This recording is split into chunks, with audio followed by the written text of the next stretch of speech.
예, 그런, 결혼 생활이 제가 항상 고생하는 것 같으니까. 예, 아버님 오실 때, 네, 이제 그러니까 이제 그런 걸 좀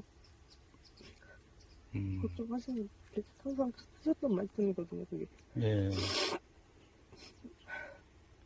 근데 혼자서 너무 고생한다고. 예. 이 시댁 결혼 생활 부분에서나 그런 거.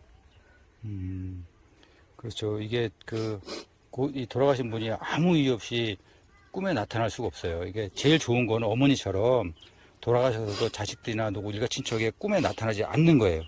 근데 이게 우리 사람도 뭔가 아쉽고 어떤 힘든 일이 있으면 가장 먼저 부모나 자식, 혈육들한테 도움을 청하잖아요. 돌아가신 분도 마찬가지예요. 그래서 그거를 돌아가셔도 마음을 버리지 못하기 때문에 항상 걱정하시고, 돌아가셔서도 이제 육신은 죽었는데 그 영혼이 그냥 그대로 살아서 남아있는 거예요. 그런 부분들이 아마 아버님의 마음을 풀어줘야 되는 부분입니다. 그래서 그런 부분에 대해서 제가 정확하게 또 말씀을 드릴게요. 도움을 받아가지고 예. 제가 이제 여기를 하게 된 거거든요. 근데 아빠가 살아계실 때 이렇게 제가 그냥 아프셨을 때 물어봤을 때 이러면 파진 되면 안 가고 싶어 하셔가지고.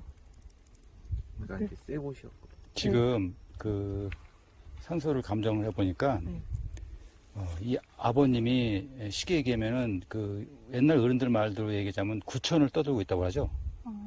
구천을 떠들고 있는 상태예요. 근데 왜 떠드는가를 제가 보니까 딸에 대한 애착이 나와요. 딸 때문에.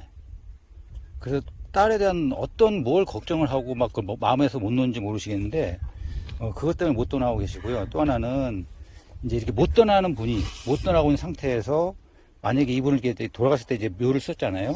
그때 이제 관을 쓰게 되잖아요. 관 쓰셨어요? 네. 아, 그렇죠. 관을 쓰게 되면 물이 찰 확률이 높습니다. 그럼 물이 차 있으면은 그 안에서 이 망자는 이게 자기 집이라고 생각을 하고 여기에서 물이 차니까 춥죠.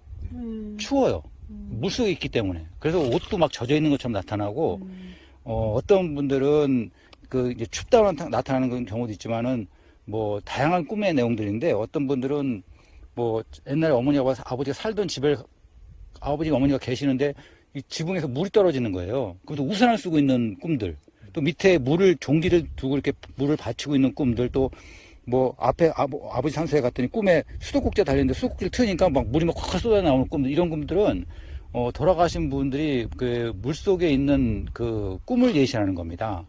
근데 이것이 이제 왜 이런 현상이 이제 나타나게 되고, 그럼 이것을 어떻게 해야만이 이제 해결을 할 수 있느냐를 이제 그걸 찾는 게 우선입니다. 근데 현재 제가 감정을 했을 때는 어머니 산소는 문제가 없는데 이 아버님 산소에서 나타나거든요. 그래서 그 원인을 보니까 딸에 대한 어떤 애착이 돌아가셔서까지도 버리지 못하고 계신 거예요. 예. 그래서 그거를 해결을 해야 이분이 이제 돌아가셔서도 뭔가 자기가 괴롭다 보니까 그거를 자기들 이제 친지들, 뭐 이모나 고모나 이제 자기하고 어떤 사이클 신호가 통하는 사람한테 그것을 전하게 됩니다. 전해서 이것을 뭔가 자기 괴로움을 누군가 알아주고 해소해 주길 바라는 거예요. 지금 쉽게 얘기하면 그냥 지옥을 떠들고 있는 거예요. 그 자체가 괴로운 거예요, 본인이요. 근데 어머니는 아니에요. 어머니는 산소가 아무 문제가 없어요. 그래서 어머니 산소를 쓰고 나서 문제가 없었다는 얘기죠. 아버님한테 문제가 나타나거든요. 따님 꿈에는 나타나고 그러지 않으셨어요? 그럼 아드님한테만. 네. 저도 되게 늦게 나타나는 편이에요. 주변에서 먼저 꾸시고. 네네. 저는 이제 되게. 그러니까 이게 어떻게든지 막 누구한테 막 이렇게 전하려고 하거든요. 근데 이게 보니까는 아드님하고 따님에게 보니까 몸을 이렇게 보니까 따님한테 영향이 나타나요. 그러면 어떤 나쁜 영향이 만약에 나타나게 된다면 따님한테 나쁜 영향이 나타날 수 있습니다. 그런 부분들. 이게 해결이 안 돼 버리면.